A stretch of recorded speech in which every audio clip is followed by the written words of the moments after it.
Hey there, Kurt the Cyber Guy. Just answering a couple of questions. We had on the air this story about Netflix and how they had a bogus Netflix app that hackers had put together, and they were sending it out on third-party websites and through links inside of email. And if you're one of those victims, here are the tips you're going to want to know.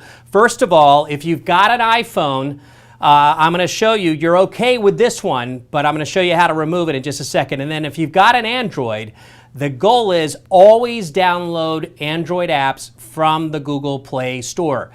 The people who have fallen victim this time, and by the way, you download this bogus Netflix app, and it's pretty evil. It'll get in there, and it gets in your contact database. It'll reveal all your texts to them, contacts, virtually everything on your phone, gives them control of your camera and the microphone, an utter nightmare. So you want to get rid of it, right? So how do you know if you have this or not? Well, A, you have to remember, did I get it from a link in an email that maybe a friend sent? Or did I find it on some other site other than Google Play? Well, guess what? For most people, they don't know. They don't remember that. So one way to find out if you've got malware on an Android device is simply to use some of the top-rated software that's free. My favorite free ones right here, this would be Lookout. It's called Lookout Security and Antivirus. Already, I mean, it's got like millions of downloads on this one. And then my other favorite one is called 360 Security Antivirus. Again, it's free. That's what their logo looks like. And where do you get it? No, not from a link from me or anybody else, but go to Google Play. Get it only from there. That's the key to success in downloading. Now, people who've got an iPhone and you think you might have malware, and it happens a lot because something goes on and you say, well, wait a second, it's not working quite right. It's acting a little funny, right?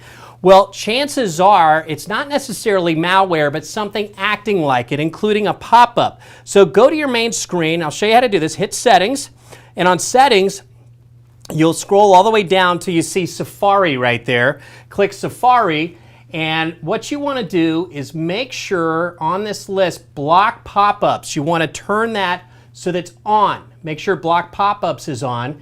Your next step is to go here and go to Clear History and Website Data, and it'll allow you with this little red link to clear everything out. I don't want to do that right now because I've already cleaned mine out, but the next thing you want to do, at the very bottom, it says Advanced. Click Advanced.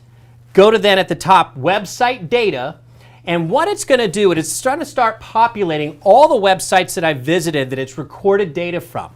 And I'm going to look through the list that shows up, and I'm going to say, what here doesn't belong? Delta, TripAdvisor, Verizon Wireless, those all look innocuous and normal. I remember going to that cooking site, Paperless Post, got an invitation, show all sites. I'm going to go through this and go through this. Manta, I'm not sure what that is. So what I'm going to do is I'm going to just get rid of it. How do you do it? You swipe to the left, it reveals the delete key, hit delete, and boom, it's gone. Everything else on this list you want to go through. By the way, it's revealing I have a pretty boring life, apparently, as I look at where I go online. But this is a way to get rid of a lot of the pop-ups and sort of sketchy kind of behaving apps that typically are more driven from a visit to a website on your phone rather than an app itself. Generally speaking, when you get an app inside of the Apple App Store or inside of Google Play, you're pretty safe. You're good to go. Keep your software updated. If you think this is valuable, share it with everybody else you know, and I look forward to hearing more questions from you. Thanks for liking this too.